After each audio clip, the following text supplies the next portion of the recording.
کائنات کے مرکزی عقیدت اپنے آقا و مولانا نبی اکرم سرکار دو عالم صلی اللہ تعالیٰ علیہ وسلم کی بارگاہ مقدسہ میں درود و سلام کا نذرانہ پیش کر لیں۔ اللہم صلی علی سیدنا و مولانا محمد مبارک وسلم صلی علیہ صلاۃ و سلام علیک یا رسول اللہ صلی اللہ تعالیٰ علیہ وسلم۔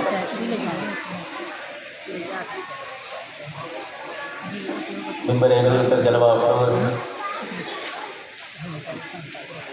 معزز اور محترم شخصیات،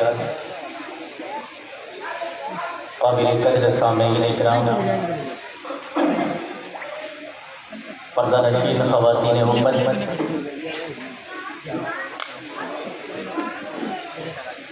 اللہ رب العالمین کی بارگاہ میں دعا ہے خلاق عالم اس بزم میں شرکت کرنے والے تمام شرکاء اور اس محفل کو منعقد کرنے والے تمام کارکنان، تمام نظم و نسق، ان کی دامت دل میں قدم سنتے کوششیں کاوشیں سب کچھ رب العالمین اپنی بارگاہ میں قبول و مقبول فرمائے اور ہم سب کے لیے پروانہ نجات بنائے۔ انتہائی خوشی کی بات ہے کہ یہ سالانہ اجلاس جو یہاں کے نوجوانوں نے 5ویں دفعہ بنام ذکر شہداء کربلا رضی اللہ عنہم اجمعین منعقد کیا گیا۔ اللہ تبارک و تعالیٰ ان نوجوانوں کی غلامی قبول فرمائے اور انہیں حقیقی خدام دین بنائے۔ ابھی تک آپ حضرات نے نعت و منقبت کی سماعت کی اور بڑے ہی جذبے اور حوصلے کے ساتھ آپ نے جو کچھ بھی سماعت کیا، رب العالمین یہ سارے کلام، سارے اشعار ہمارے کردار میں اور ہمارے افکار و نظریات میں اترنے اور داخل ہونے کی توفیق بخشے، تاکہ یہ ہم سب کے لیے پروانہ مغفرت بھی بن جائے اور حب حسینیت کا حقیقی اور سچا ثبوت بھی بن جائے۔ اب کچھ دیر کے لیے آپ حضرات تھوڑا خاموشی کے ساتھ کچھ قرآن و حدیث کے تناظر میں خدمت اسلام، تبلیغ اسلام اور دین اسلام کے لیے دی جانے والی قربانیوں کے حوالے سے کچھ باتیں سماعت کر لیں اور اللہ سے دعا کریں کہ رب العالمین اس فقیر کا، اس مبلغ کا کہنا سننا اپنی بارگاہ میں قبول فرمائے۔ کسکن سہمن لفظ مانن مفہومن لفظن تشریحاً تعبیراً ہونے والی خطاؤں کو، لغزشوں کو اپنے فضل سے معاف فرمائے۔ آئیے ایک بار اور درود پاک پڑھ رہے ہیں۔ اللہم صلی علی سیدنا و مولانا محمد مبارک وسلم صلی علیہ صلاۃ و سلام علیک یا رسول اللہ صلی اللہ تعالیٰ علیہ وسلم۔ یہ محفل ذکر شہداء کربلا کے نام سے موسوم ہے اور شہداء کربلا رضی اللہ عنہم اجمعین کی شہادت کی طرف منسوب ہے اور عالم اسلام کا، اہل سنت کا یہ شعار ہے اور طریقہ ہے کہ ہر سال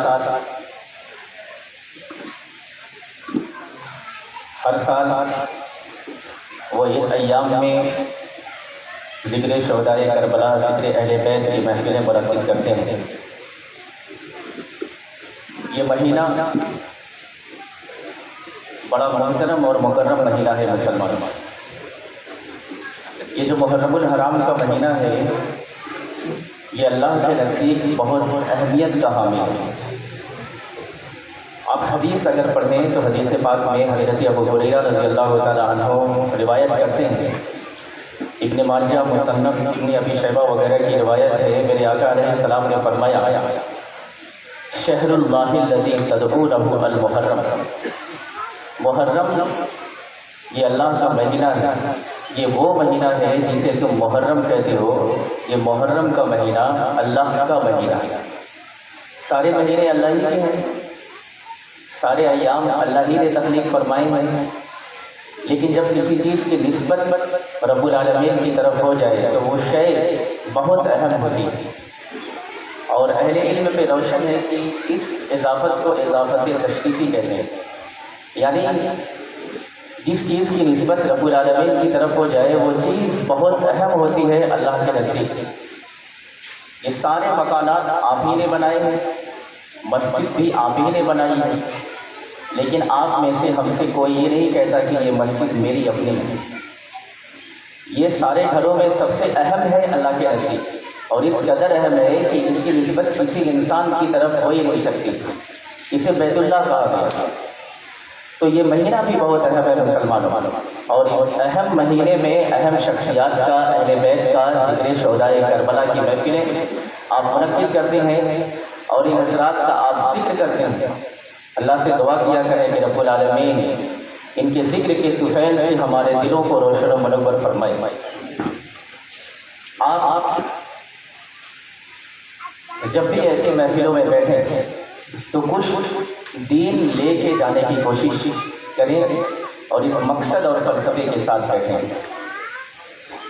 میری ایک عادت ہے کہ میں کوئی بات ادھار نہیں رکھتا۔ ابھی ہم نے 5 منٹ میں آپ کا انداز سماعت محسوس کیا، اور یہ سمجھ آیا کہ اگر ہماری 70 زندگیاں بھی مل جائیں اور ہم تبلیغ کرتے رہیں تو شاید یہ قوم راہ راست پہ نہ آ جائے۔ خیر، محفلوں کا تقدس، محفلوں کی عظمت اور اس کا پاس و لحاظ ملحوظ رکھا کریں، یہ ہماری آپ سے گزارش ہے، اور یہ ہماری کوشش و کاوش بھی ہے۔ اسلام آپ پورا کا پورا دیکھیں، پورا دین اسلام قربانی کا نتیجہ ہے۔ اسلام کا دوسرا معنی ہے قربانی، اسلام کا دوسرا مفہوم اور اسلام کا دوسرا نام ہی ہے قربانی۔ قربانی ہی کے صدقے سے اسلام آپ تک پہنچا ہے، اور جس قدر قربانی دی جائے گی، جتنا خون بہایا جائے گا، اسی قدر وجود اور زندگی ملتی رہے گی۔ یہ اللہ نے اسلام کی فطرت میں رکھا ہے، یہ نیچرل چیز ہے مسلمانوں۔ آپ اکثر سنتے ہیں اسلام کی فطرت میں، قدرت میں وہ لچک دی ہے، اسے جتنا دباؤ گے اتنا ہی ابھرے گا۔ اسلام کا صدور میرے آقا علیہ السلام نے اپنے اصحاب کے ساتھ کیا ہے، لیکن 60-70 سالوں کے بعد جب اسلام کی شکل بگڑنے لگی، نظام شریعت درہم برہم ہونے لگا، شبیہ اسلام کو مشکل کیا جانے لگا، اور اسلام کی شبیہ اور اسلام کا چہرہ، حقیقی تصویر کو دنیا نے بگاڑنا شروع کیا، تو نواسۂ رسول نے اسلام کا ظہور فرمایا، اور ایسا ظہور فرمایا کہ کربلا سے لے کے قیامت تک اگر یہ کہا جائے کہ اسلام فقط در فقط حسینی ہے تو یہ بالکل سچ بات ہے مسلمانوں۔ اور اسی لیے ہم ببانگ کے دول پڑھتے ہیں، قتل حسین اصل میں مرگ یزید ہے، اسلام زندہ ہوتا ہے ہر کربلا کے بعد۔ یہ کربلا کا خاکہ ہے، یہ کربلا کا فلسفہ ہے، اور یہ قربانی کا ثمرہ ہے مسلمانوں۔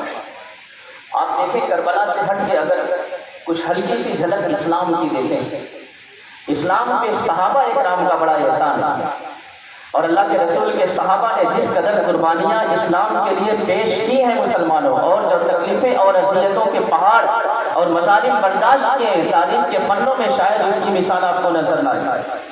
کیا اس امت کے سب سے افضل ترین شخص، سب سے افضل ذات حضرت صدیق اکبر رضی اللہ تعالیٰ عنہ کے چہرے انور کو سن کعبہ میں زخمی نہیں کیا گیا؟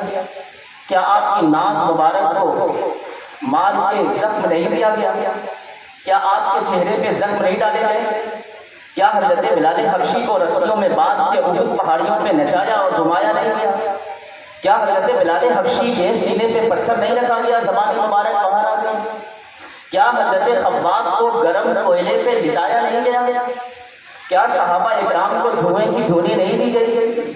کیا حضرت عمار بن یاسر کو گرم کوئلے پہ لٹایا نہیں گیا، اور آپ کے جسم کے پسینے اور اس کی رسوبت سے گرم کوئلہ پگھل نہیں جاتا۔ میرے آقا علیہ السلام سے ایک دن عرض کیا، یا رسول اللہ، کافروں نے آج ہماری ہڈیاں تک جلا دی، یہ صحابہ کی قربانی ہے مسلمانوں۔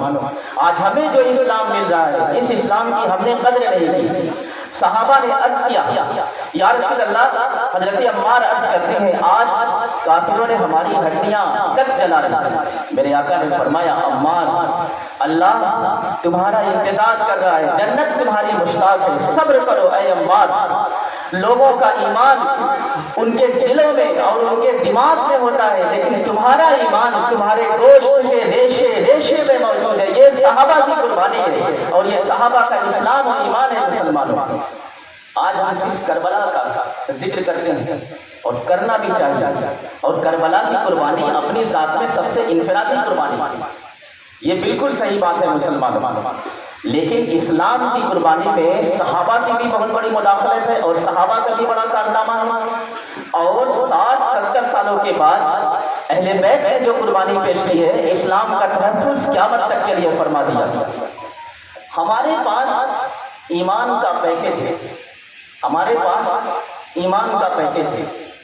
اللہ نے آپ کو امت وسط بنایا ہے، درمیانی امت، افراط و تفریط سے پاک رکھا ہے، اور امت وسط میں ہم کو اور آپ کو اللہ رب العالمین نے مسلک وسط کی توفیق بخشی ہے۔ مسلک وسط مطلب نہ بہت زیادہ بڑھاوا، نہ بہت زیادہ کمتر، مسلک وسط کی توفیق بخشی ہے۔ ہمارا عقیدہ یہ نہیں ہے کہ ہم اہل بیت کی محبت کریں اور صحابہ کی گستاخی کریں۔ ہمارا ایمان یہ نہیں ہے کہ صحابہ کی محبت ہمارے دل میں ہو اور اولیاء کی گستاخی۔ ہم انبیاء کی بھی قدر کرتے ہیں، ہم صحابہ کی محبت بھی رکھتے ہیں، ہم اہل بیت کی محبت بھی رکھتے ہیں، ہم اولیاء کی بھی محبت رکھتے ہیں۔ اہل سنت کا ہے بیڑا پار اصحاب حضور، اہل سنت کا ہے بیڑا پار اصحاب حضور، نجم ہے اور ناؤ ہے عطرت رسول اللہ کی۔ یہ ہمارا عقیدہ ہے مسلمانوں۔ ہمارے پاس ایمان کا پیکج ہے۔ اگر آپ پیکج کو نکلوائیں، آپ نے موبائل کا پیکج کروا لیا، ایسا تو نہیں ہے کہ 4 مہینے میں سے 2 دن نکلوا لیں، 2 مہینہ نکلوا لیں، آپ کا پورا پیکج ختم ہو جائے گا، جائے گا تو پورا جائے گا۔ اگر آپ کو ملے گا تو پوری ویلیڈیٹی ملے گی۔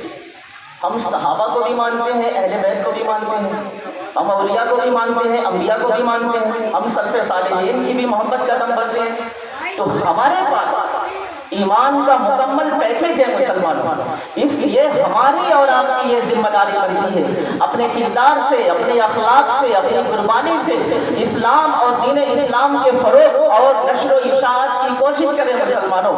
امام علی مقام رضی اللہ تعالیٰ عنہ کی آپ قربانی سنتے ہیں اور پڑھتے ہیں۔ امام علی مقام کی قربانی تمام قربانیوں سے منفرد اور جدا گانا ہے۔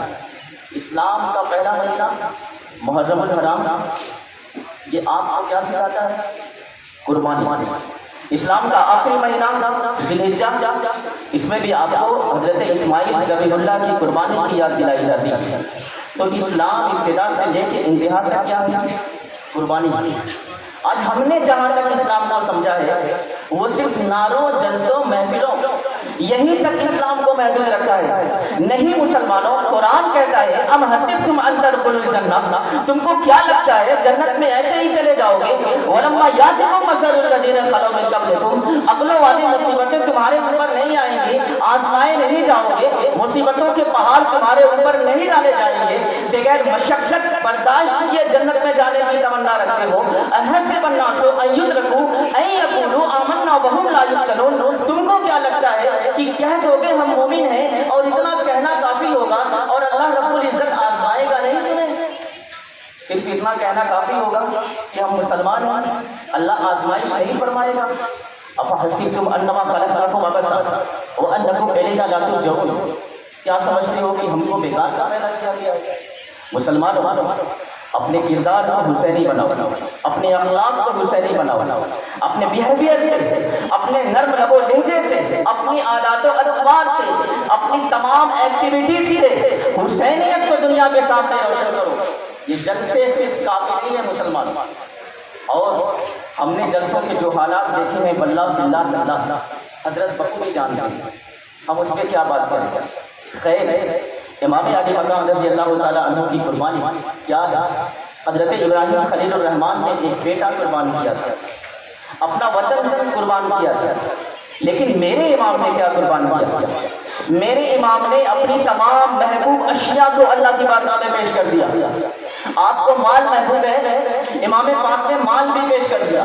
آپ کو اپنی اولاد محبوب ہے، امام پاک اپنی اولاد بھی قربان کرتے ہیں. آپ کو اپنی بیویاں محبوب ہے، امام پاک میدان کربلا میں اپنی بیویاں بھی لے کے گئے.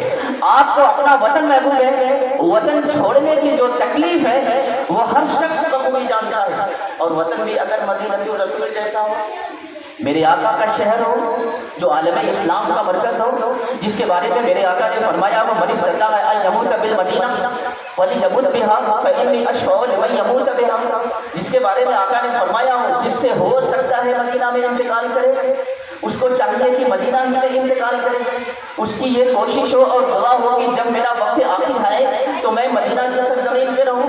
آقا فرماتے ہیں جو مدینہ میں انتقال کر جائے کل قیامت کے دن میں اس کی شفاعت کروں گا، میں اس کا گواہ بن جاؤں گا. یہ مدینہ ہے مسلمان، یہ میرے آقا کا شہر ہے، یہ امام حسین کا مسکن ہے.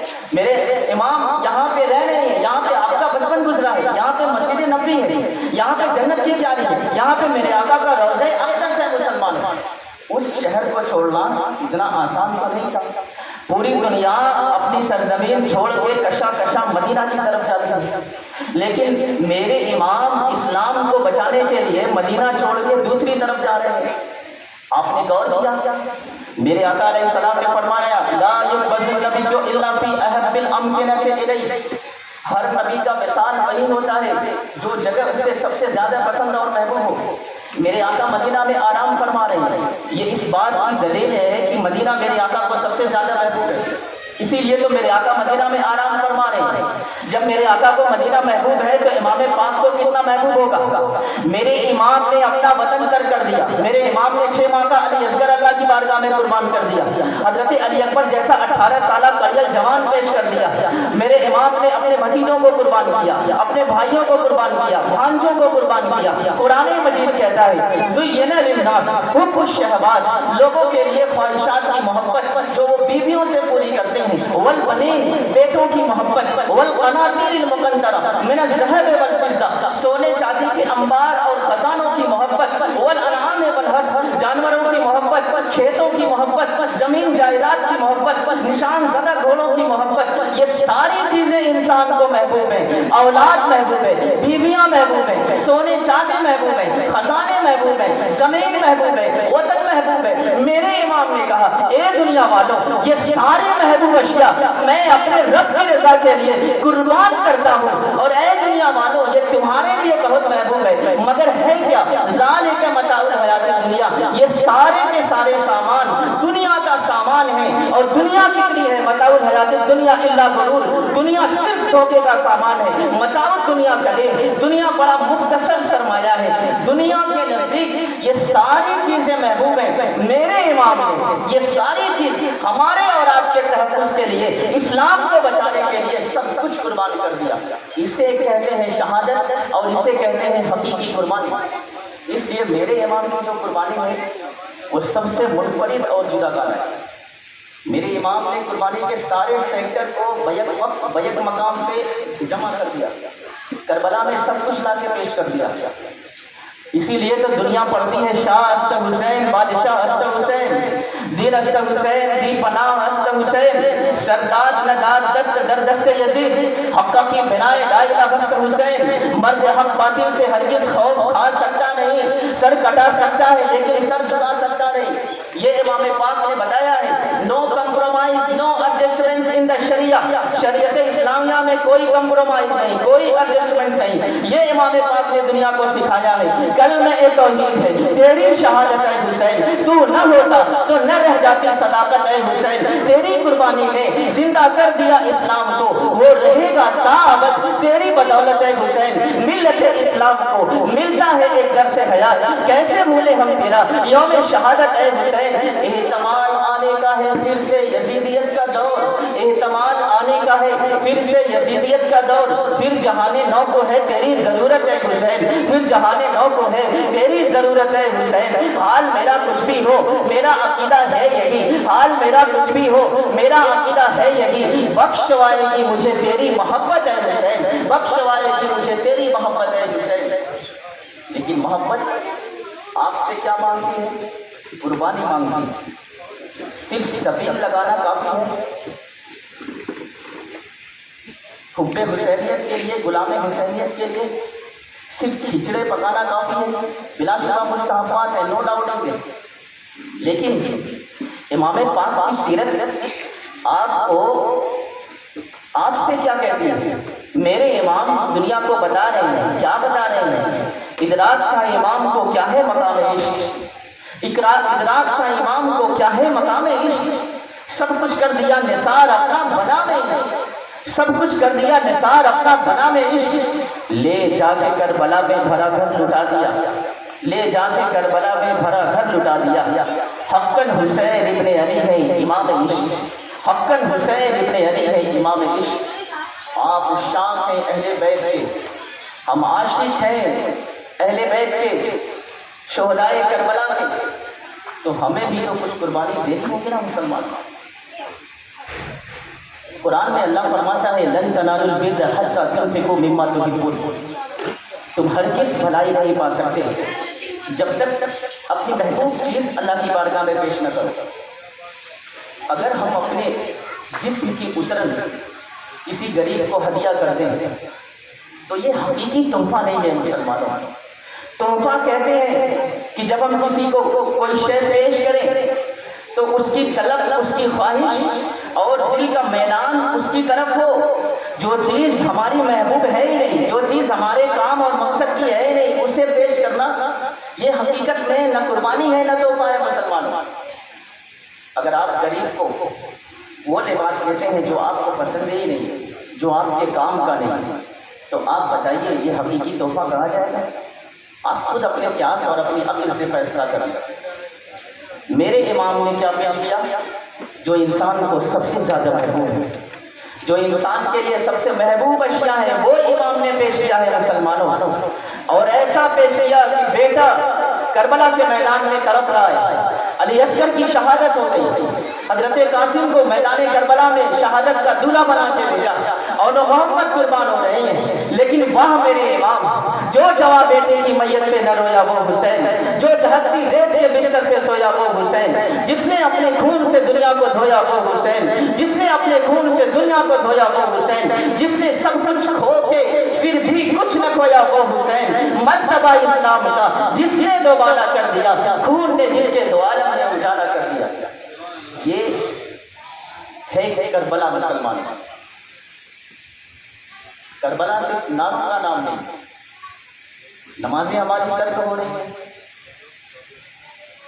مشن حسینیت ہم نے اپنی زندگی میں شامل نہیں کیا ہے۔ مسلمانوں ہمیشہ کوئی بھی محفل قائم کرے یا کسی بھی مجلس میں آئے تو اصلاحی فکر کے ساتھ اصلاحی فکر دینے اور لینے کے لیے آئے، تاکہ آپ کی محفل کامیاب ہو۔ آپ یہاں سے جائیں گے، نماز فجر آپ کی ترک ہو، امید ہے حالات اور کنڈیشنز ایسی ہی ہیں۔ آپ بتائیے کیا ہم نے اپنے رب کو راضی کر لیا؟ امام پاک نے سجدہ ترک کیا تھا؟ آپ علماء سے سنتے ہیں نا، کربلا کے واقعات بیان ہوتے ہیں نا، لوگ کہتے ہیں حضرت کربلا کے واقعات اس انداز میں بیان کریں کہ آنکھوں میں آنسو آ جائے، رلائیں۔ میرے امام نے تو فرما دیا رلانے کے لیے کربلا کا بیان کرنا یہ جائز ہی نہیں ہے، 103 دن سے زیادہ جائز نہیں، غم کی اجازت ہے۔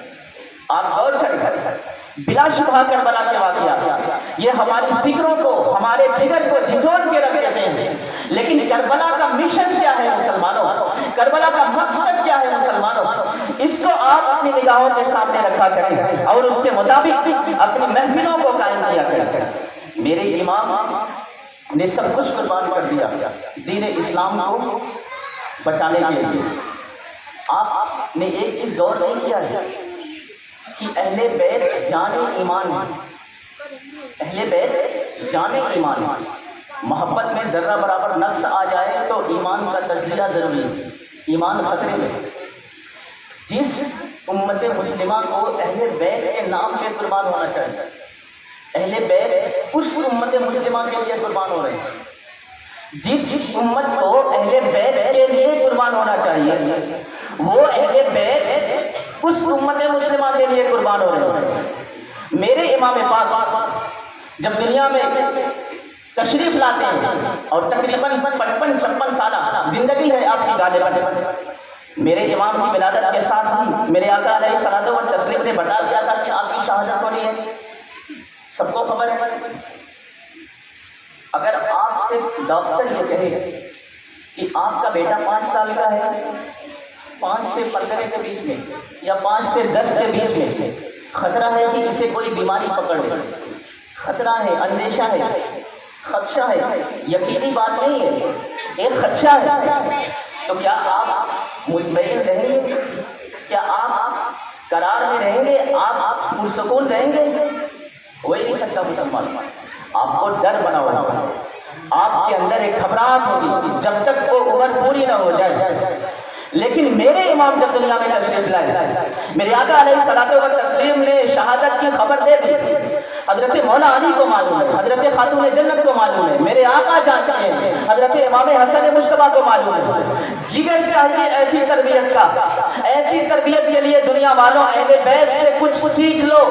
میرے امام کی پوری زندگی گزر گئی، نہ حضرت مولا علی نے کبھی دعا کی میرے مولا اس مصیبت کو ہٹا دے، نہ کبھی حضرت فاطمہ نے دعا کی میرے مولا میرے نور نظر سے اس پریشانی کو ڈال دے، نہ امام حسن نے دعا کی، نہ کبھی خود امام پاک نے دعا کی میرے مولا اس پریشانی اور اس آزمائش کو مجھ سے ہٹا لے، کبھی یہ دعا نہیں کی، سب نے یہی دعا کی، اللہم آت الحسین صبرا و اجرا، اے میرے مولا حسین کو صبر عطا فرما، اے میرے مولا حسین کو اجر عطا فرما۔ ہر ایک نے یہی دعا کی مسلمانوں۔ تربیت کا جگر اہل بیت کی ذاتی اقدس میں آپ کو ملے گا، اور یہ تربیت کا تصور اہل بیت نے ہم غلاموں کو سکھایا ہے اور قربانی کے لیے تیار رہنے کا ایک سلیقہ اور دستور دیا ہے مسلمان۔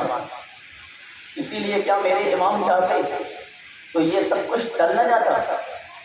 ارے جو سردار جنت ہیں، حوض کوثر جن کے گھر کی پراپرٹی، ان کے لیے ایک اشارے سے کربلا کا تختہ اور نقشہ پلٹ دینا کیا بھائی، کوئی مشکل امر نہیں ہے۔ تو میرے امام نے بہرحال اس طریقے سے قربانی پیش کی مسلمانوں، اور یہ اہل بیت ہی کر سکتے ہیں۔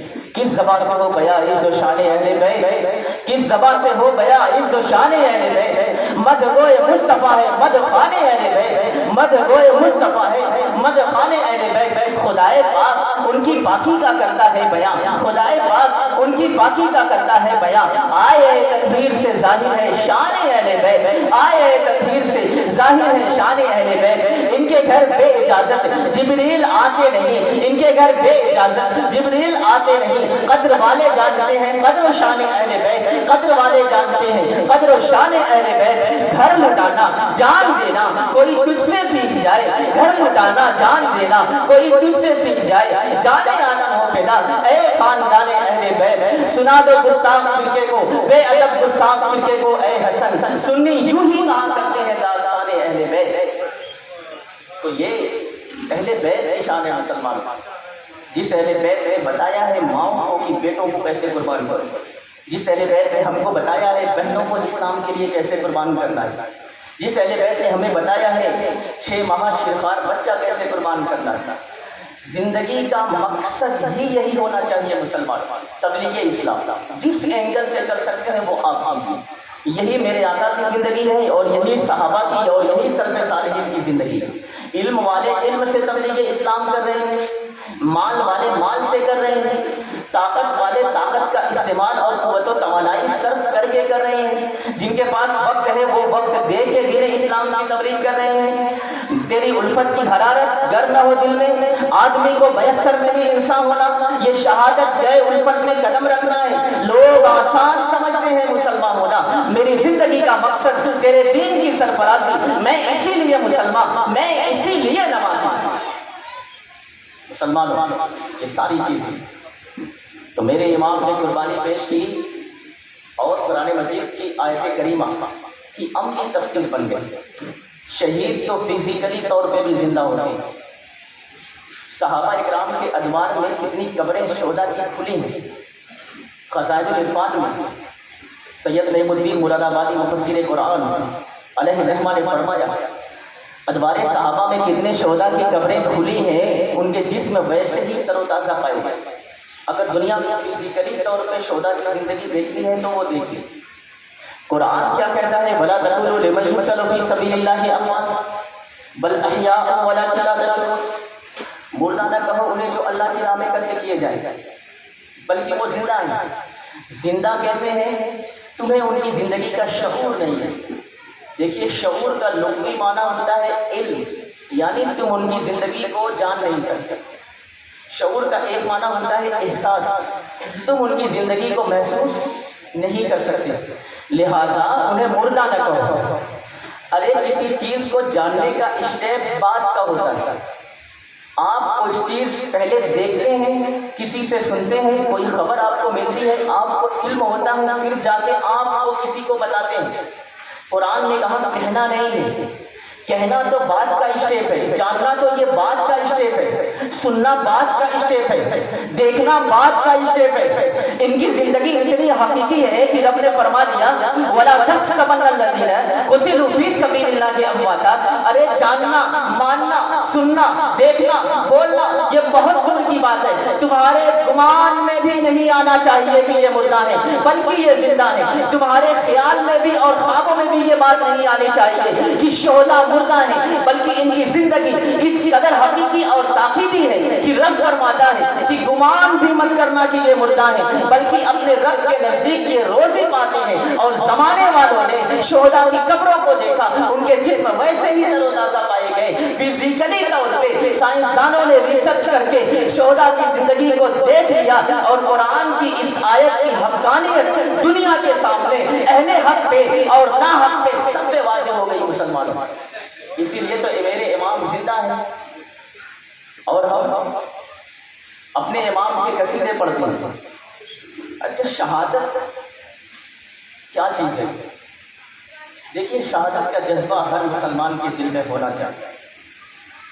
اب آپ فلسطین میں تو ہے نہیں کہ ہم آپ سے کہیں گے کہ مسجد اقصیٰ کے لیے جا کے صفوں میں کھڑے ہو جائیے۔ بیٹوں کو پیش تو کرنا نہیں ہے، اپنی جان تو دینی نہیں ہے، لیکن جامع شہادت نوش کرنے کی تمنا بہرحال ہونی چاہیے، اور یہ میرے آقا کی سنت ہے۔ میرے آقا نے تمنا فرمائی۔ میرے آقا علیہ السلام نے ایک روایت میں فرمایا، حضرت ابو الدرداء رضی اللہ تعالیٰ عنہ راوی ہیں، امام ابو داؤد نے روایت کیا، میرے آقا فرماتے ہیں یشفع الشہید فی 70 من اہل بیت، شہید اپنے گھر والوں میں سے 70 لوگوں کی شفاعت کرے گا۔ حافظ قرآن کتنوں کی کرے گا؟ 10 لوگوں کی۔ شہداء کی شان یہ ہے کہ اگر کسی کو مقام شہادت مل جائے تو وہ اپنے اہل بیت سے 70 لوگوں کی شفاعت کرے گا، حافظ ہو یا نہ ہو۔ حفظ کی قید نہیں ہے، صرف شہادت کی شرط ہے مسلمان۔ اور شہیدوں کی شان یہ ہے کہ جب شہید جنت میں اپنا مقام دیکھ لیتا ہے تو دوبارہ دنیا میں آنے کی تمنا کرتا ہے۔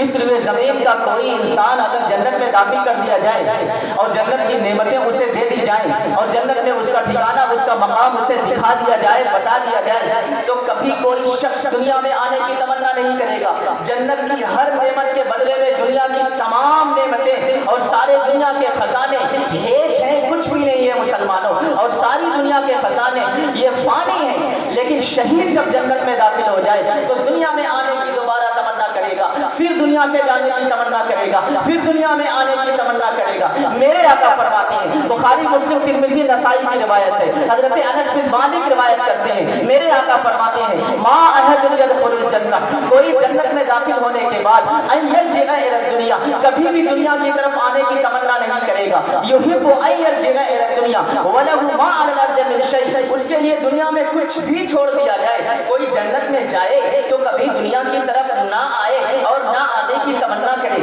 الا الشہید، مگر شہید تمنا کرے گا، یتمنا ان یرجع الی الدنیا، وہ دنیا کی طرف آنے کی تمنا کرے گا، فیقتل 10 مرات، اور اللہ کی بارگاہ میں دعا کرے گا تمنا ہوگی مولا میں 10 دفعہ قتل کیا جاؤں، لما یرا میرا کراما، جب وہ جنت میں اپنا مقام دیکھ لے گا اس کی خواہش ہوگی میں بار بار دنیا میں جاؤں اور بار بار شہید کیا جاؤں۔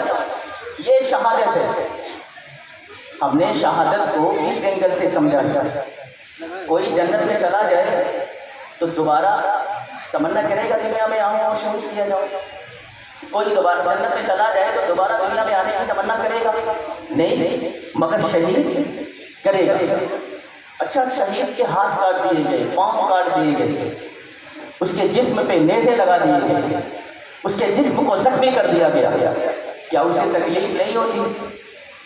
شہید کو تکلیف نہیں ہوتی کہ وہ تمنا کرتا ہے بار بار، تکلیف برداشت کر کے بھی تمنا کرتا ہے بار بار شہید ہونے کی؟ حضرت یوسف علیہ السلام کے بارے میں آپ نے سنا ہے، حضرت یوسف علیہ السلام کا حسن غیر معمولی تھا۔ عموماً انسانوں میں ایسا حسن نہیں پایا جاتا۔ آپ جب کوئی بہت خوبصورت ہو تو کہتے ہیں یہ فرشتوں جیسا لگتا ہے، کوئی انسان اگر نیک صفت ہو تو آپ کہتے ہیں یہ فرشتہ لگتا ہے۔ حضرت یوسف علیہ السلام کو جب حضرت زلیخا نے مصر کی عورتوں کے سامنے پیش کیا تھا اور دسترخوان پہ طرح طرح کے میوے اور پھل تھے اور ان کے ہاتھوں میں چھری اور میوے دے دیے تھے، تو مصر کی عورتوں نے حضرت یوسف علیہ السلام کے مکھ کے جمال کو دیکھ کے اور ان کے حسن کو دیکھ کے یہی کہا تھا ان ھذا الا ملک کریم، یہ تو کوئی فرشتہ لگتا ہے، یہ تو واللہ انسان لگتا ہی نہیں ہے۔ وقطعن ایدیہن، اور انہوں نے اپنے ہاتھوں کی انگلیاں تک کاٹ ڈالی، لیکن انہیں اصلاً تکلیف نہیں ہوئی۔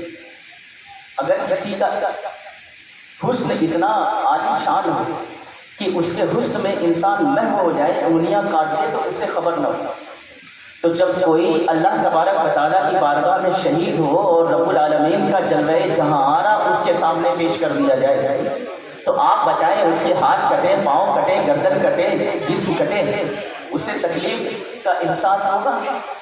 نہیں، اس نے تو اپنا مقام جنت دیکھ لیا، اس نے تو رب العالمین کا جلوہ جہاں آرا دیکھ لیا۔ شہید کو شہید کہنے کی جو وجوہات ہیں ان میں سے ایک وجہ یہ ہے کہ شہید دیکھ کے گواہی دیتا ہے۔ ہم نے تو بن دیکھے بس ایک کہنے والے کا کہا مان لیا، بن دیکھے تجھے خدا مان لیا، لیکن شہید اپنا مقام جنت دیکھتا ہے۔ مسلمانوں، میرے آقا فرماتے ہیں، حضرت ابو ہریرہ رضی اللہ تعالیٰ عنہ روایت کرتے ہیں، ما یجد الشہید من مس القتل الا کما یجد احدکم من مس القرصہ، ایک شہید کو شہادت کے وقت قتل کی اتنی ہی تکلیف ہوتی ہے جتنا کہ چینٹی اسے کاٹتی ہے یا کوئی اسے چٹکی بھرتا ہے تو اسے تکلیف ہوتی ہے۔ آپ کا دوست اگر آپ کو چٹکی کاٹے آپ کو میٹھا میٹھا احساس ہوگا، آپ کو وہ ذائقہ بڑا اچھا لگے گا۔ میرے آقا فرماتے ہیں جب کوئی شہید ہوتا ہے تو اسے ایسی ہی تکلیف ہوتی ہے، ایک میٹھا میٹھا ذائقہ محسوس ہوتا ہے، گویا کہ چینٹی نے اسے کاٹ لیا، گویا کہ اس کے دوست اور محبوب نے اس کی چٹکی بھر لی۔ وہ اس لذت کو بار بار پانے کی تمنا کرتا ہے اور اس لذت سے آشنا ہونے کی بار بار تمنا اور کوشش کرتا ہے، لہٰذا اس کے ہاتھ کٹے، اس کے پاؤں کٹے، اس کی گردن کاٹ دی جائے، اسے تکلیف نہیں ہوتی۔ مسلمانوں، اسی لیے تو میرے آقا شہادت کی تمنا فرما رہی ہیں۔ بخاری نسائی میں روایت ہے، حضرت ابو ہریرہ روایت کرتے ہیں، آقا فرماتے ہیں والذی نفسی بیدی لو وددت انی اقتل فی سبیل اللہ ثم احیا ثم اقتل ثم احیا ثم اقتل ثم احیا، قسم ہے اس ذات کی جس کے دست قدرت پہ میری جان ہے، میرے مولا میری خواہش ہے میں تیری بارگاہ میں بار بار شہید کیا جاؤں، بار بار زندہ کیا جاؤں، پھر قتل کیا جاؤں، پھر زندہ کیا جاؤں، پھر قتل کیا جاؤں، پھر زندہ کیا جاؤں۔ میرے آقا 3 دفعہ یہ جملہ ارشاد فرما رہے ہیں اور 3 کا لفظ اہل علم سے پوچھئے یہ جمع پہ دلالت کرتا ہے اور یہ کثرت کی طرف اشارہ کرتا ہے، یعنی میرے آقا بار بار تمنا کر رہے ہیں کہ میں شہید ہو جاؤں، زندہ ہو جاؤں، شہید ہو جاؤں، زندہ ہو جاؤں، شہید ہو جاؤں، زندہ ہو جاؤں۔ یہ تمنا کس کی ہے؟ ہمارے اور آپ کے آقا کی۔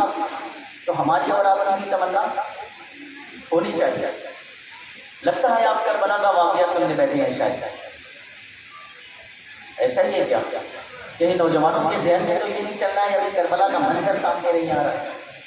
آپ کربلا کا منظر سن کے کیا کریں گے؟ نعرے لگائیں گے، 2-4 قطرے آنسو کے بہائیں گے، گھر چلے جائیں گے، نتیجہ کیا؟ Result some thing not some thing, کچھ بھی نہیں۔ آپ سے کردار حسینیت کے بارے میں پوچھا جائے گا، آپ سے مشن حسینیت کے بارے میں پوچھا جائے گا. آپ کی غلامی اور محبت کا پروف تب ہوگا جب آپ قربانی پیش کریں اور اہل بیت کے مشن کو اپنی زندگی میں شامل و لاحق کریں اور اس کے مطابق زندگی گزاریں. مسلمان شہادت کی تمنا آقا نے فرمائی.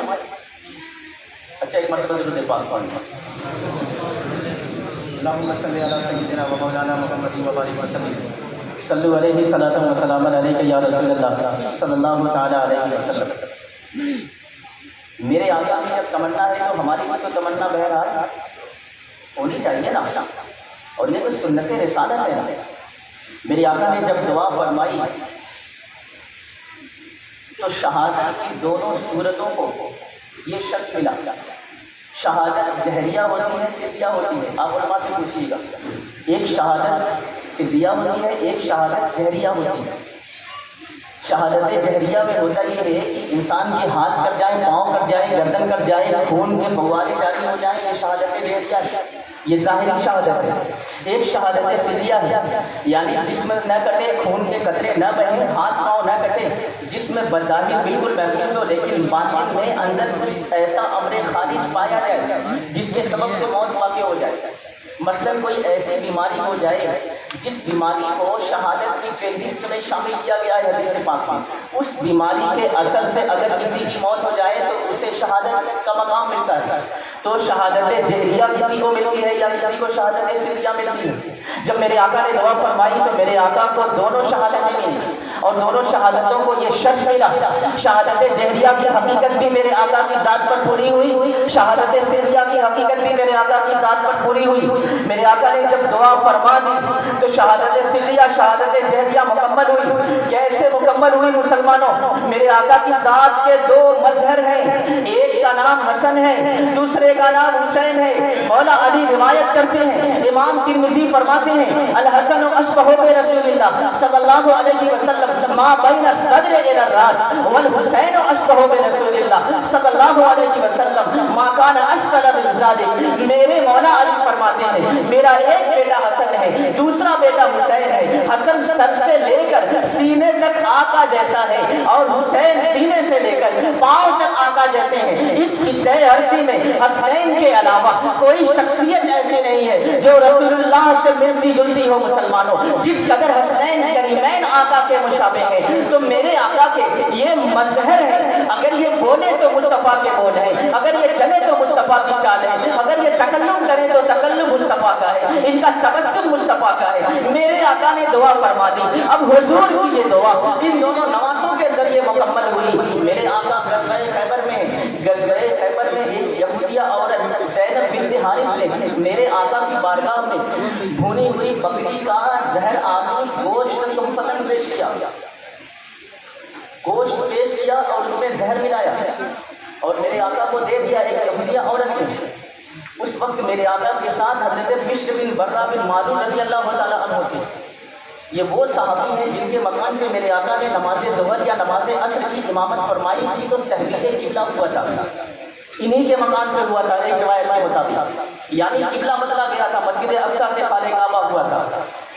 انہوں نے بھی اس گوشت کو تناول کیا, لیکن جیسے انہوں نے تناول کیا زہر اتنا خطرناک اور زود اثر تھا کہ اس کے اثر سے فوراً ان کی شہادت ہو گئی, وہیں پہ ان کا انتقال ہو گیا. لیکن میرے آقا کا معجزہ ہے, میرے آقا ابھی ظاہری حیات کے ساتھ باقی ہیں. اس یہودیہ عورت سے پوچھا گیا تو اس یہودیہ عورت نے یہی کہا تھا کہ میں نے یہ گوشت ان کو جانچنے کے لیے دیا تھا, اگر یہ نبی ہوں گے تو بچ جائیں گے, اگر یہ بادشاہ ہوں گے تو فوراً اس کے اثر سے شہید ہو جائیں گے اور فوراً اس کے اثر سے ان کی وفات ہو جائے گی. میں نے مان لیا کہ یہ نبی ہے. میرے آقا علیہ الصلوۃ والتسلیم نے جب اس گوشت کے ٹکڑے کو اپنے لب مبارک کے اندر حلق میں داخل کیا, اس گوشت کے ٹکڑے نے اپنی زبان حال سے عرض کیا یا رسول اللہ میں زہر آلود ہوں, آقا مجھ سے اپنا ہاتھ اٹھا لے, مجھے تناول نہ کرے. مسلمانوں ذرا غور کرو, کبھی ہرن میرے آقا کی بارگاہ میں فریاد کرے یا رسول اللہ میرا مالک مجھے باندھ کے رکھا ہے, آقا مجھے چھڑا لے. کبھی پرندے میرے آقا کی بارگاہ میں فریاد کرے یا رسول اللہ اپنی امت کے بچوں سے کہہ دیں یہ ہمارے مکانوں اور گھونسلوں کو نہ بگاڑے, یہ ہمارے انڈے نہ چرایا کریں، یہ ہمارے بچوں کو نہ چرایا کریں۔ کبھی اونٹ فریاد کرے آقا کی بارگاہ میں، یا رسول اللہ میرا مالک مجھ سے کام زیادہ لیتا ہے، خوراک کم دیتا ہے۔ مسلمانوں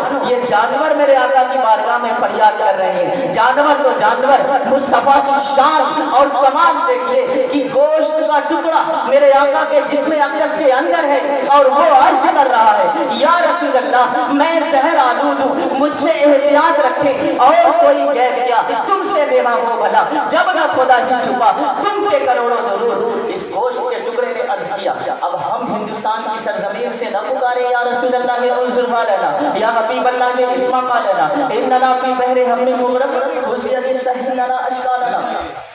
یہ میرے آقا کی شان ہے۔ تو حضور کی شہادت سریہ کی شروعات غزوہ خیبر سے ہوئی، اور اس زہر کا اثر اتنا خطرناک تھا کہ آقا نے خود فرمایا پوری زندگی اس کا اثر میرے جسم میں رہا۔ بلکہ تاریخ کی کتابوں میں لکھا ہے کہ جب میرے آقا علیہ السلام اس دنیا سے جانے لگے اور روح کفش خسری سے پرواز کر رہی ہے تو میرے آقا کی رگیں جان کٹ رہی تھی اور اسی زہر کے اثر سے کٹ رہی تھی۔ اتنا خطرناک زہر تھا مسلمان۔ تو میرے آقا کی شہادت سریہ کی شروعات کب سے ہوئی؟ غزوہ خیبر سے ہوئی۔ اور جب امام حسن مصطفیٰ رضی اللہ تعالیٰ عنہ کو زہر دیا گیا، آپ زہر کے اثر سے شہید ہوئے، تو وہ شہادت سریہ جو غزوہ خیبر کے موقع پہ شروع ہوئی تھی اس کی تکمیل امام حسن مصطفیٰ رضی اللہ تعالیٰ عنہ کی ذات پہ ہوئی، یعنی شہادت سریہ کا کمال امام حسن مصطفیٰ کو ملا۔ اور میرے آقا جب غزوہ احد میں ہے گردان مبارک شہید ہوئے تو شہادت جہریہ کی شروعات ہوئی، اور امام حسین اعظم جب کربلا کے میدان میں صحرائے ہوئے تختوں میں اپنے اہل بیت کے ساتھ، اپنے خانوادے اور کنبے کے ساتھ 3 دن کے بھوکے پیاسے شہید ہو رہے ہیں، تو میرے آقا کی شہادت جہریہ کی شروعات جو غزوہ احد میں ہوئی تھی اس کی تکمیل امام حسین اعظم رضی اللہ تعالیٰ عنہ کی ذات پہ ہوئی، یعنی شہادت سریہ کا کمال امام حسن مصطفیٰ کو ملا اور شہادت جہریہ کا کمال امام حسین پاک کو ملا، اور دونوں شہادتوں نے یہ شان پایا، دونوں شہادتوں کی حقیقت میرے آقا کی ذات پہ پوری ہوئی مسلمانوں۔ اور کیوں نہ ہو، یہ دونوں شہزادے عام شہزادے نہیں ہیں، یہ میرے آقا کے شہزادے ہیں، یہ میرے آقا کے نواسے ہیں، یہ دونوں میرے آقا کے مظہر ہیں مسلمانوں۔ اسی لیے تو میرے امام نے کہا ایک سینہ تک مشابہ، ایک وہاں سے پاؤں تک حسن سلطین، ان کے جاموں میں ہے نیما نور کا صاف شکل پاک، دونوں کے ملنے سے ہے آیا خط توأم میں لکھا ہے یہ دو ورقہ نور کا۔ یہ میرے امامین کی شان ہے مسلمانوں۔ معدوم نہ تھا سایہ شہ ثقلین، اس نور کی جلوہ گاتی ذات حسنین، تمثیل نے اس سایہ کے 2 حصے کیے، آدھے سے حسن بنے ہیں آدھے سے حسین۔ یہ دونوں شہزادے نعرہ رسالت، ذکر شہیدان کربلا، حضور مفتی صاحب قبلہ، نعرہ تکبیر، نعرہ رسالت۔ شاہد بھائی آپ کو جگانے کی کوشش کر رہے ہیں، جاگ تو رہے ہیں نا کہ ابھی بھی خیر ہے؟ بورنگ تو نہیں لگ رہا ہے؟ دیکھیے میں تقریب میں ایک چیز کا خاص خیال کرتا ہوں، ہم مبلغ ہیں، قیامت کے دن کتنے ٹائم پاس مبلغوں کی حالت خراب کر دی جائے گی۔ دین پہنچانا کی ہماری ڈیوٹی ہے، ہم آپ کے مزاج کے مطابق بات نہیں کرتے، حالات کے تناظر میں اور شریعت کے مزاج کے مطابق کوشش کرتے ہیں دین دینے کی، سکھانے کی، پہنچانے کی، سمجھ رہے ہیں؟ اور یہی اللہ سے دعا کریں کہ رب العالمین اس مقصد کو ہمیشہ پیش نظر رکھنے کی توفیق بخشے تمام مبلغ اہل سنت کو۔ مجھے ایسا لگ رہا ہے کہ شاید آپ بور ہو رہے ہیں، ایسا تو نہیں ہو رہا؟ ایسا نہیں ہے؟ ماشاءاللہ سننا بھی ایسے ہی چاہیے۔ مبارک پڑی کا اثر ہے تو مبارک پڑی کے تو لوگ ہیں، مبارک پڑی سے باہر کے ہیں، آپ مبارک پڑی سے خود کو ایڈ کرتے ہیں نا، ایسا تو نہیں ہے کہ مبارک پڑی سے الگ اپنے آپ کو کاؤنٹ کرتے ہیں۔ سارے اہل سنت بھائی کبھی بھی اپنے آپ کو ذاتی واد اور برادریوں میں مت بانٹیے گا۔ اسلام میں ذاتی واد اور برادریوں کا کوئی تصور نہیں ہے مسلمان، اتنا یاد رکھیے گا۔ میں آپ کی بھی حالت جانتا ہوں، کبھی بھی اس کو پیش نظر مت رکھیے گا۔ خیر ہے میرے آقا علیہ الصلوۃ والتسلیم کے دونوں شہزادوں نے اسلام کی تبلیغ فرمائی اور بہت سی حدیث میں میرے آقا نے ان کی شان بیان فرمائی. ابن ماجہ میں روایت ہے آقا نے فرمایا حسین منی، میرے آقا فرماتے ہیں من احب الحسن والحسین فقد احبنی، جس نے حسنین سے محبت کی بلا شبہ مجھ سے کی، ومن ابغضہما فقد ابغضنی، جس نے ان سے بغض رکھا مجھ سے رکھا. امام ترمذی نے، امام طبرانی نے روایت کیا، حضرت مولا علی فرماتے ہیں ان النبی صلی اللہ علیہ وسلم اخذ بید حسن و حسین، ایک دن میرے آقا نے حسنین کریمین کا ہاتھ پکڑا اور ہاتھ پکڑ کے فرمایا من احبنی، جس نے مجھ سے محبت کی، وہ احب حسین، جس نے ان دونوں بیٹوں سے محبت کی، وہ ابوہما و امہما، جس نے ان کے ماں باپ سے محبت کی، وہ کل قیامت کے دن جنت میں میرے درجے میں میرے ساتھ ہوگا. یہ ان کی محبت ہے مسلمانوں. تو اس طریقے سے احادیث میں میرے آقا نے ان کی بڑی شانیں بیان فرمائی.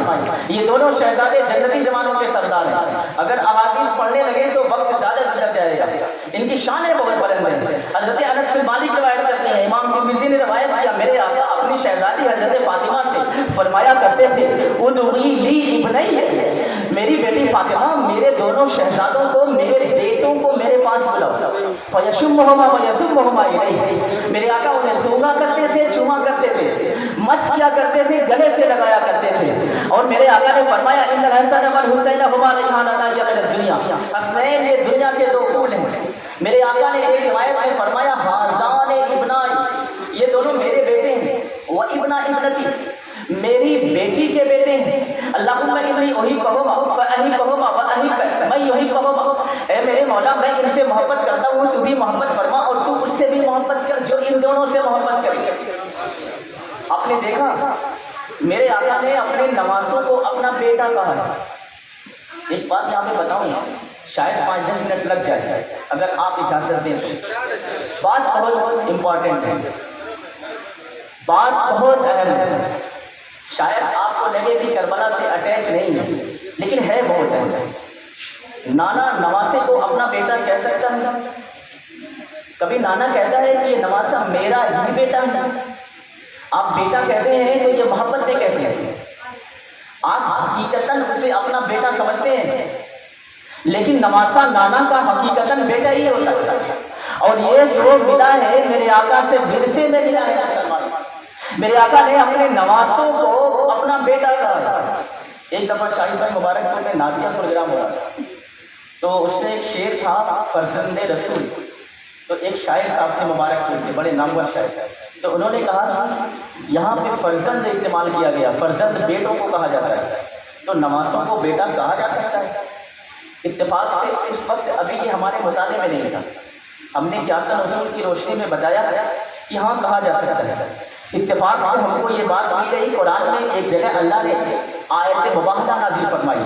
آیت مباہلہ وہ ہے جب میرے آقا کا عیسائیوں سے، نجران کے عیسائیوں سے مباہلہ ہوا تھا تو میرے آقا علیہ الصلوۃ والتسلیم اس وقت بیٹوں کی جگہ پہ اپنے نواسوں کو لائے. اللہ نے فرمایا تھا کہ اپنے بیٹوں کو لائے، تو بیٹوں کی جگہ پہ آقا کس کو لائے تھے؟ اپنے نواسوں کو. اب دیکھیے قرآن کی اس آیت پہ میرے آقا نے عمل کر کے بتا دیا کہ نواسا نواسا تو ہوتا ہی ہے لیکن وہ بیٹا بھی ہوتا ہے. نواسا نواسا تو ہوتا ہی ہے، وہ بیٹا بھی ہوتا ہے. اب حضرت بیٹھے ہیں، علماء اہل علم بیٹھے ہیں. امام قرطبی بہت بڑے مفسر قرآن، انہوں نے لکھا ہے اس آیت کی تفسیر میں، لکھتے ہیں دلیل علی ان ابناء البنات یسمون ابناء، یہ آیت کریمہ اس بات پہ دلیل ہے کہ بیٹی کے بیٹے کو بیٹا کہا جائے. وذالک ان النبی جاء بالحسن والحسین، کیونکہ میرے آقا جب آئے تھے تو بیٹوں میں نواسوں کو لائے تھے، حسنین کریمین کو لائے تھے. اور امام راضی نے لکھا ھذہ الآیۃ دالۃ علی ان الحسن والحسین کانا ابنی رسول اللہ صلی اللہ علیہ وسلم، یہ آیت دلالت کرتی ہے کہ حسنین یہ دونوں میرے آقا کے بیٹے ہی ہیں، کیونکہ جب اللہ نے فرمایا بیٹوں کو لائیں تو فداء الحسن والحسین، میرے آقا نے حسن اور حسین کو پیش کیا. فوجب ان یکون ابنی، ثابت ہوا کہ یہ دونوں نواسے میرے آقا کے کیا ہیں؟ بیٹے ہیں. اور بہت بڑے مفسر ہیں. جب آپ علماء سے رابطہ رکھیں گے تب تو کتابوں کو اور اہل علم کو جانیں گے. یہ بہت افسوس کا مقام ہے. ہماری قوم کا بچہ ہے، ایک ایک کھلاڑی کے ایک ایک ریکارڈ کو جانتا ہے۔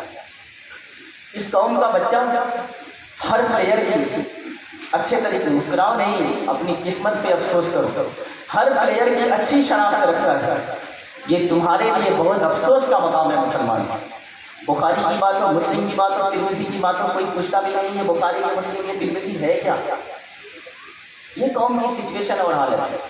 یہ صرف نعرے لگاتی ہے، اس سے زیادہ شعر سمجھ میں آئے نہ آئے فرق نہیں پڑتا۔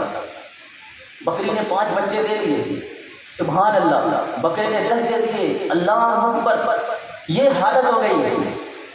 علامہ اسماعیل حقی علیہ الرحمہ لکھتے ہیں کہ عرف میں داماد کو بیٹا کہا جاتا ہے، ساسو ماں بھی اور سسر جی بھی بیٹا کہتے ہیں، لیکن یہ بیٹا مجازی طور پہ کہا جاتا ہے۔ لکھتے ہیں ان اطلاق الابن علی ابن البنت حقیقت، لیکن بیٹی کے بیٹے کو حقیقت میں بیٹا ہی کہا جاتا ہے، وہ حقیقت میں بیٹا ہوتا ہے۔ اب نواسوں کی محبت اگر نانا کے دلوں میں ہے تو یہ جو محبت ہے یہ ورثہ اور صدقہ ہے میرے آقا علیہ السلام کا مسلمانوں۔ حضرت عمر فاروق رضی اللہ تعالیٰ عنہ روایت کرتے ہیں، امام بیہقی نے شعب الایمان میں، دلائل النبوہ میں روایت کیا، امام طبرانی نے المعجم الکبیر میں روایت کیا، مصنف عبد الرزاق میں روایت ہے۔ میرے آقا فرماتے ہیں قیامت کے دن سب کے حسب و نسب ختم اور منقطع ہو جائیں گے اور سب کی آل کا سلسلہ ان کے بیٹوں سے چلتا ہے، لیکن میری آل کا سلسلہ میری بیٹی فاطمہ سے چلے گا۔ میرے آقا فرماتے ہیں فَإِنِّي أَنَا أَبُوهُمْ وَأُسْوَتُهُمْ، میں ہی ان کا باپ ہوں اور میں ہی ان کا حسب و نسب مسلمان ہوں۔ خود آقا نے نانا بھی کہا ہے اور اپنے آپ کو حسنین کا باپ اور والد بھی کہا ہے۔ یہ کیوں کہا ہے جانتے ہیں؟ نانا کا جو نواسا ہوتا ہے درمیان میں واسطے سے ہوتا ہے، ڈائریکٹ تو نہیں ہوتا، بیچ میں بیٹی ہوتی ہے نا، بیٹی کا بیٹا ہوتا ہے۔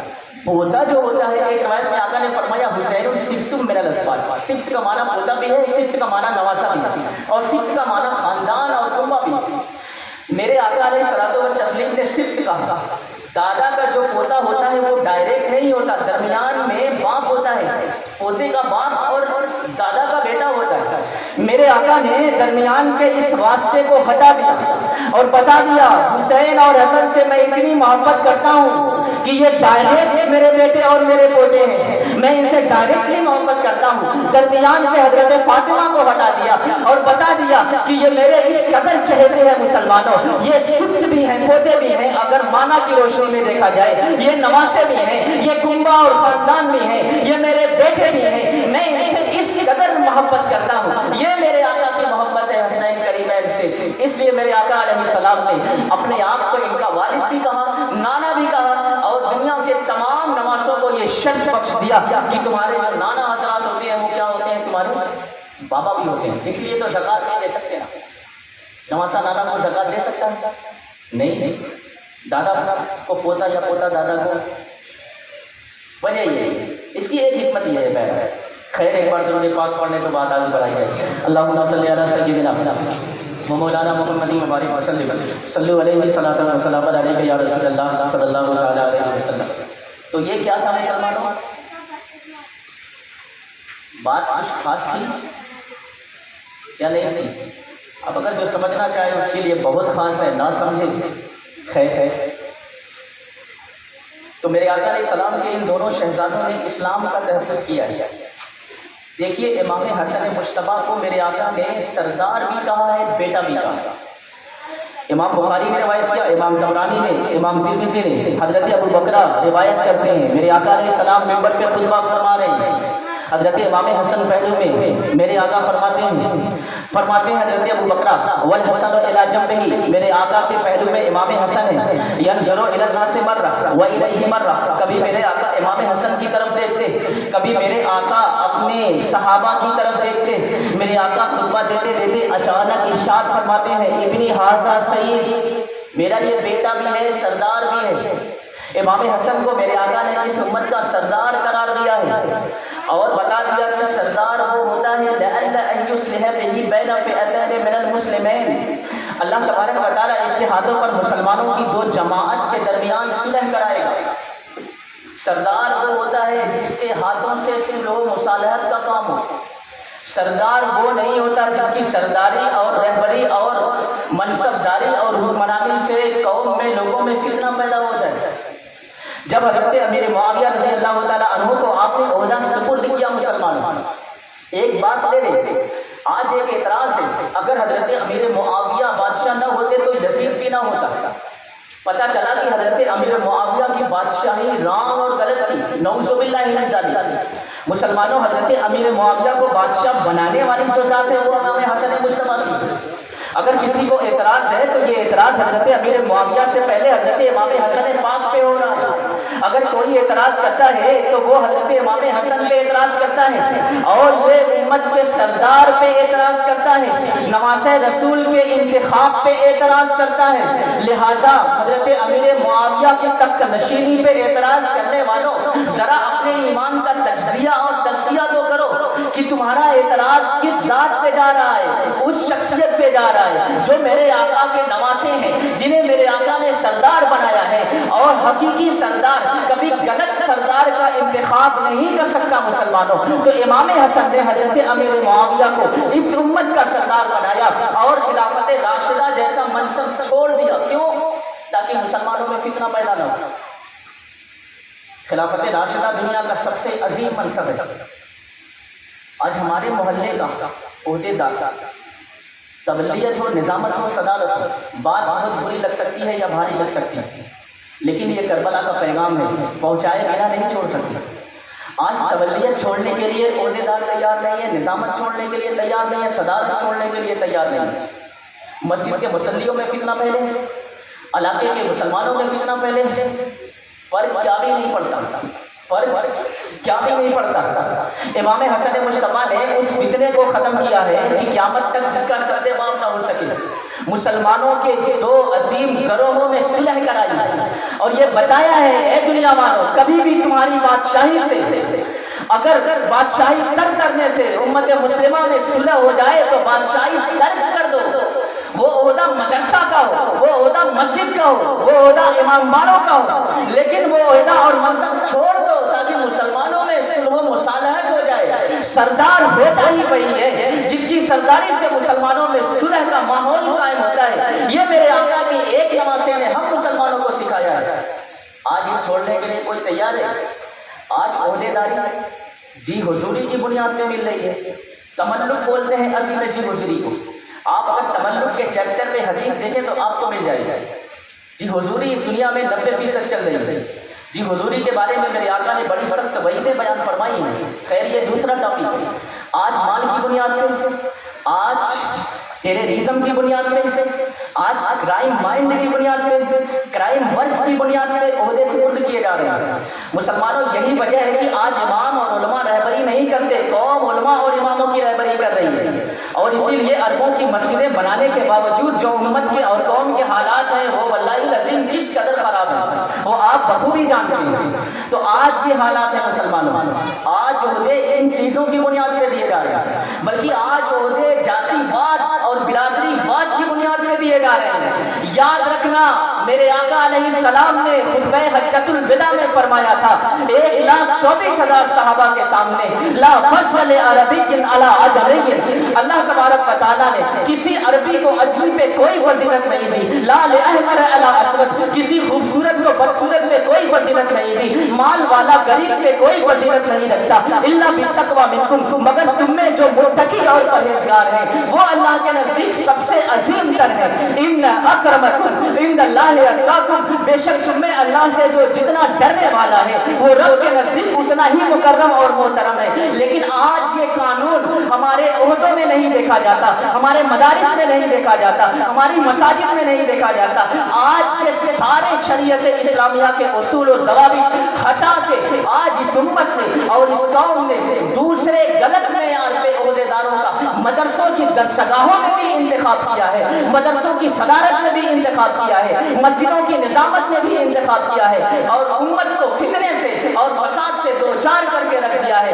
امام حسن کا سچا سپاہی کبھی بھی ایسا نہیں کر سکتا کہ اس کے منصب کی وجہ سے مسلمانوں میں فتنہ پھیلے۔ امام پاک نے خلافت راشدہ جیسا رسول اللہ کی صحیح جانشینی کو چھوڑ کے بتا دیا یہ دنیا کا سب سے بڑا منصب ہے، لیکن میں میں مسلمانوں کو صلح و مصالحت کے راستے پہ لانے کے لیے یہ عہدہ بھی چھوڑنے کے لیے تیار ہوں. یہ امام حسن کی سیرت ہے مسلمانوں. اور امام حسین نے کربلا کے میدان میں اپنے کو شہید کرا دیا, سب کچھ قربان کر دیا, اور ایک ظالم بادشاہ کی بادشاہی کو قبول نہیں کیا. دیکھیے گا, آپ دونوں کو ایڈ کیجئے اور دونوں کے کنیکشن کو سمجھیے. ایک شہزادے نے عہدہ چھوڑ دیا حقدار ہوتے ہوئے, یہاں نااہل ہوتے ہوئے بندہ عہدہ چھوڑنے کے لیے تیار نہیں. اور ایک شہزادے نے اسلام اور شریعت کو بچانے کے لیے عہدے پہ ظالم فاسق فاجر کا انکار کر دیا, سب کچھ قربان کر دیا, لیکن قبول نہیں کیا. ایک شہزادے نے بادشاہوں کو سکھایا ہے, عہدے داروں کو سکھایا ہے کہ کچھ بھی ہو جائے امت میں فتنہ نہ پھیلے تمہاری وجہ سے, اور ایک شہزادے نے مسلمانوں کو, قوم کو, اس امت کو بتایا ہے کچھ بھی ہو جائے کسی عہدے پہ کسی ظالم کو قبول مت کرنا, کسی عہدے پہ کسی ظالم کو قبول مت کرنا. یہ نواسہ رسول امام حسن اور امام حسین کی سیرت کا بڑا اہم پہلو ہے مسلمانوں. اگر اس پہ غور کریں تو آپ کے بڑے بڑے مسائل اور بڑی بڑی پیچیدگیاں حل ہو جائیں گی, اور امت میں تبلیغ کا, اسلام کا کام بخوبی سر انجام ہوگا.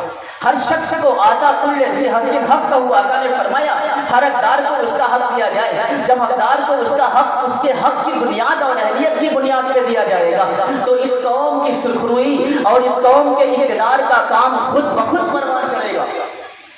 یہ ہے امام حسن اور حسین رضی اللہ تعالیٰ عنہما کی سیرت. یہ بات سچی ہے نا, کسی بھی طنز تو نہیں ہے. ایسا نہ ہو کہ اگر مجلس میں کوئی بیٹھا ہو ذمہ دار تو کہے اندر اندر بیچارہ کڑ رہا ہوگا, کسی کو ہم وہ نہیں کریں. یہ مشن ہے مسلمانوں اہل بیت کا, یہ شریعت کا فلسفہ ہے جس کا سمجھنا بہت ضروری ہے. تو اس طریقے سے یہ دونوں نواسے دین کو بچانے کا عمل کرتے ہیں, اور میرے امام نے تو سب کچھ برداشت کر لیا, سب کچھ برداشت کر کے حضرت علی اصغر کو قربان کر دیا, علی اکبر کو قربان کر دیا, لیکن بادشاہ کو بادشاہ نہیں مانا. آپ موجودہ پی ایم کو پی ایم مان رہے ہیں نا, انکار کر سکتے ہیں آپ, جیل ہو جائے گی, سزا بھی ہو جائے گی, پھانسی بھی ہو جائے گی. آپ پھانسی سے بچیں گے, جیل سے بچیں گے, نہ چاہتے ہوئے بھی مانیں گے نا, فرضی اقرار دنیا کے سامنے کریں گے نا کہ نہیں کریں گے. میرے امام نے یہ بھی نہیں کیا, مسلمان سب کچھ قربان کر دیا لیکن نہیں کیا, راستے کی مشقتوں کو برداشت کیا. آپ کوفہ والوں کے دھوکے کے, غدر کے تجربے سے بھی واقف ہیں, پھر بھی آپ کوفہ گئے. اہل رائے جلیل القدر صحابہ موجود ہیں, ان کے مشورے کا پاس و لحاظ کیا. مسلم بن عقیل کو اپنے جانشین کے طور پہ کوفہ والوں کے مطالبے اور ان کی درخواست کا خیال کرتے ہوئے بھیج دیا. آپ نے سب کچھ کیا, سب برداشت کیا اسلام کو بچانے کے لیے. آپ اگر یزید کی بیعت کر لیتے تو یزید دنیا کا خزانہ آپ کے قدموں میں لا کے رکھ دیتا, لیکن نظام اسلام درہم برہم ہو جاتا, شریعت کا چہرہ بگڑ جاتا, رہتی دنیا تک. یہ امت یہی کہتی تھی کہ امام پاک نے یزید کی بیعت کر کے یزید کے ہر برے عمل کے جواز کی سند دنیا کے سامنے پیش کر دی. میرے امام نے اس لیے کبھی بھی یزیدیت کو قبول نہیں کیا, علی اکبر کو قربان کیا, اپنے بھتیجوں کو قربان کیا, 5 بھائیوں کو قربان کیا, 2 بھانجوں کو قربان کیا, اپنی 2 بیویوں کو کربلا لے گئے, اپنے 3 بیٹوں کو کربلا لے گئے. 72 نفوس قدسیہ کربلا کے میدان میں شہید ہو رہے ہیں مسلمانوں.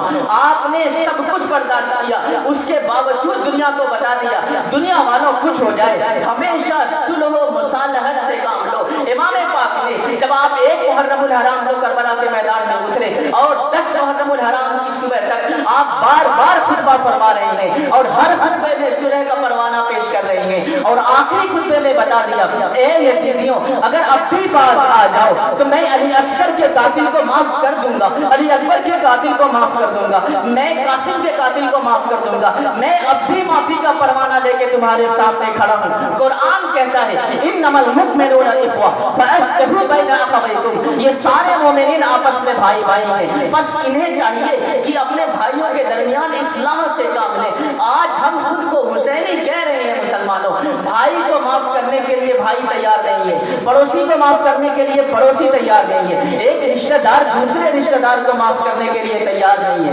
یہ کربلا کا پیغام نہیں ہے مسلمانوں، کربلا کا پیغام یہ ہے کہ صلح و مصالحت کا راستہ ہموار کرو۔ کربلا کا پیغام یہ ہے کہ کچھ بھی ہو جائے نماز عشق تمہاری چھوٹنی نہیں چاہیے، نہ مسجد میں نہ بیت اللہ کی دیواروں کے سائے میں، نماز عشق ادا ہوتی ہے تلواروں کے سائے میں۔ غور کرو مسلمانوں، شاعر نے یہ نہیں کہا کہ نماز ادا ہوتی ہے تلواروں کے سائے میں، شاعر نے عاشقوں کے لیے عشق کا پروف پیش کرنے کے لیے کہہ دیا نماز عشق ادا ہوتی ہے تلواروں کے سائے میں۔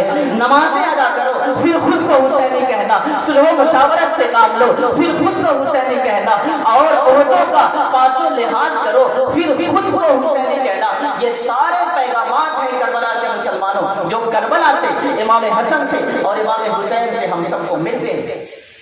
اور میرے امام، بس میری بات ختم ہونے والی ہے، اور میرے امام کربلا کے میدان میں گئے،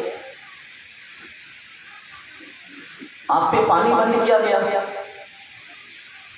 آج دنیا کرامت کی بات کرتی ہے، آج کرامت کے نام پہ ڈھونگی پیروں نے قوم کو بڑا بیوقوف بنا رکھا ہے۔ اولیاء کے نزدیک، اللہ کے محبوبوں کے نزدیک کرامت کوئی اہمیت ہی نہیں رکھتی۔ یہ تو ایک پروڈکٹ ہے جو چلتے پھرتے ان کی حرکتوں سے صادر ہو جاتا ہے، اور ایک پروڈکٹ کرامت کا تیار ہو جاتا ہے۔ لیکن ہم جس کی اندھی عقیدت باندھ لیں، اس سے بڑا بدی اور کوئی مرشد ہمارے نزدیک نہیں ہے۔ میرے امام اگر چاہتے تو کربلا کے میدان میں کرامت دکھا کے سب کچھ تہہ کر سکتے تھے یزیدیوں کا۔ 7 محرم الحرام کو پانی بند کیا، کیا ایک اشارے سے آپ نہر فرات کو جاری نہیں کر سکتے؟ اللہ کے محبوبوں کی شان دیکھیے، میرے آقا علیہ السلام نے انگلی سے، انگشت مبارک سے پانی کا چشمہ جاری کیا۔ صحابی بیان کرتے ہیں 1400 صحابہ ہیں، پانی سب کے لیے کافی ہے، اگر لاکھوں ہوتے تو بھی کم نہیں پڑتا۔ یہ میرے آقا علیہ السلام کا معجزہ اور کمال ہے مسلمانوں۔ حضرت اسماعیل ذبیح اللہ اپنی ایڑی زمین پہ مار دے تو زمزم نکل رہا ہے۔ حضرت موسیٰ علیہ السلام سے رب نے فرمایا اضرب بعصاک الحجر، اس پتھر پہ اپنا عصا مارو، لاٹھی ماری، پانی کے 12 چشمے جاری ہو گئے، اور ہر گروہ نے اپنے پانی پینے کی جگہ کو جان لیا۔ فانفجرت منہ 12 عینا قد علم كل اناس مشربهم۔ حضرت ایوب علیہ السلام سے اللہ نے فرمایا جب بیماری کی حالت میں تھے، اس برجلک هذا مغتسل بارد وشراب، اپنا پاؤں زمین پہ ماریے، آپ کو پینے کے لیے ٹھنڈا تازہ پانی ملے گا، غسل بھی کر لیجئے گا، پی کے سیراب بھی ہو جائیے گا۔ جب حضرت ایوب علیہ السلام نے ایڑی ماری، پانی نکلا، آپ نے پانی پی لیا، آپ کی پیاس بھی بجھ گئی اور آپ کی بیماری بھی اس پانی کی برکت سے ختم ہو گئی، غسل کر لیا تو، اور پہلے سے زیادہ طاقتور اور پہلے سے زیادہ حسین و جمیل ہو گئے۔ یہ تو اللہ کے نبیوں کی شان ہے۔ ارے ان کے غلاموں کے غلاموں کے غلاموں کے غلام شاہ ہندوستان حضور خواجہ خواجگان اپنے مرید کو بھیج دیں، مرید کاسا لے کے انا ساگر کے سامنے کھڑا ہو جائے اور کہہ دے کہ میرے مرشد نے تجھے بلایا ہے، صرف اتنا فرمانا ہو تو انا ساگر کاسے میں اکٹھا ہو جائے اور سما جائے۔ جب ہندوستان کے راجہ کی یہ شان ہے تو ان کے شاہوں کے شہنشاہ حسین اعظم اگر چاہ دیں تو کربلا کے میدان میں نہر فرات کو اپنے خیمے کے اندر کیوں نہ جاری کر دیں، آواز دے تو خلد سے کوثر نکل پڑے، نہر فرات خیمے کے اندر نکل پڑے۔ یہ تو امتحان صبر ہے، ورنہ حسین ہے، انگلی زمین پہ رکھ دیں تو سمندر نکل پڑے۔ مجھ کو کوفہ والوں مسافر نہ سمجھو، میں آیا نہیں ہوں، بلایا گیا ہوں، ایک نغمہ بنا کے سجایا گیا ہوں، نہر فرات پہ لگے ہیں پہرے، میں کوثر کا مالک بنایا گیا ہوں، نہر فرات پہ لگے ہیں پہرے، میں کوثر کا مالک بنایا گیا ہوں۔ یہ امام اعظم رضی اللہ تعالیٰ عنہ میرے امام کی شان و عظمت ہے مسلمانوں۔ لیکن آپ کربلا کے میدان میں کرامت سے نہیں استقامت سے کام لے رہے ہیں۔ حقیقی مرشد بھی وہی ہوتا ہے، حقیقی ولی بھی وہی ہوتا ہے جو استقامت پہ فائز ہوتا ہے، جو سنتوں پہ عمل پیرا ہوتا ہے، جو اللہ کی طرف سے ہونے والے امتحانات میں مکمل طور پہ اترتا ہے۔ مسلمانوں کرامت اصل نہیں ہوتی، اگر کرامت ہی اصل ہو جاتی تو کربلا کا نقشہ منٹوں اور لمحوں میں ختم ہو جاتا۔ اور آج یہ شہادت کا تصور، قربانی کا یہ تصور اور استقامت کا یہ کانسیپٹ ہم کو اور آپ کو کربلا کے میدان سے کبھی نہیں ملتا مسلمانوں. یہ سارے کربلا کے پس منظر ہیں اور یہ سارے کربلا کے فلسفے اور خاکے ہیں. لہٰذا اس فلسفے کے تحت کربلا سنی جائے اور سنائی جائے اور اہل بیت کا ذکر کیا جائے تو واللہ العظیم امید کرتے ہیں ہم اس امت کے حالات بدل جائیں گے. یہ امت کبھی بھی عاشورہ کے روز نمازوں کو ترک نہیں کرے گی. یہ نوجوان کبھی بھی شریعت اسلامیہ کے خلاف جا کے گناہوں کی طرف نہیں جائے گا. امام حسین کے مشن کی خلاف ورزی نہیں کرے گا. قربانی اپنی زندگی اور اپنے سامنے پیش نظر رکھے گا مسلمانوں. لیکن آج یہ پہلو، یہ فکر، آج یہ نظریہ نہ ہمارے اندر موجود ہے، نہ ہماری فکروں میں موجود ہے، نہ ہم یہ سن رہے ہیں اس نظریے کے ساتھ کربلا کو، نہ ہمیں اس نظریے کے ساتھ کربلا کو سنایا جا رہا. یہ سارے کیا ہیں؟ کربلا کے مقصد ہے اور یہی اہم ہے. ہم چاہتے تو کربلا کا واقعہ آپ کے سامنے پیش کر دیا اور چاہیے کم سے کم 2-2.5 گھنٹہ. کربلا کا واقعہ پیش کریں گے، آپ روئیں گے، 2-4 نعرے لگائیں گے، نتیجہ کچھ بھی. آپ سے مشن پوچھا جائے گا، آپ سے مقصد پوچھا جائے گا. 100-150 سال سے یہ قوم کرامت ہی تو سن رہی ہے، لیکن کرامت کا مقصد نہیں سمجھ رہی. ہر شخص سے پوچھا جائے گا، ہر شخص سے پوچھ گچھ ہوگی. خیر ہے، باتیں بہت ساری ہیں. انشاءاللہ العزیز پھر کبھی موقع ملا تو ضرور آپ کے سامنے کچھ اور باتیں پیش کی جائیں گی. کلمہ توحید ہے تیری شہادت ہے حسین، تو نہ ہوتا تو نہ رہ جاتی صداقت ہے حسین. تیری قربانی نے زندہ کر دیا اسلام کو، وہ رہے گا تا ابد تیری بدولت ہے حسین. ملت اسلام کو ملتا ہے ایک درس حیات، ملت اسلام کو ملتا ہے ایک درس حیات. آپ کو سبق مل رہا ہے، کیسے بھولے ہم تیرا یوم شہادت ہے حسین. اور یہ زمانہ تو بہرحال فتنوں کا ہے، احتمال آنے کا ہے، پھر سے یزیدیت کا دور، پھر جہان نو کو ہے. تیری ضرورت ہے حسین. شاہ ہست حسین، بادشاہ ہست حسین، دین ہست حسین، دی پناہ ہست حسین. سر داد نداد دست در دست یزید حقہ کی بنائے لا الہ ہست حسین. اسلام زندہ باد، حسین اعظم فائز آباد. وآخر دعوانا ان الحمدللہ رب العالمین. السلام علیکم ورحمۃ اللہ وبرکاتہ.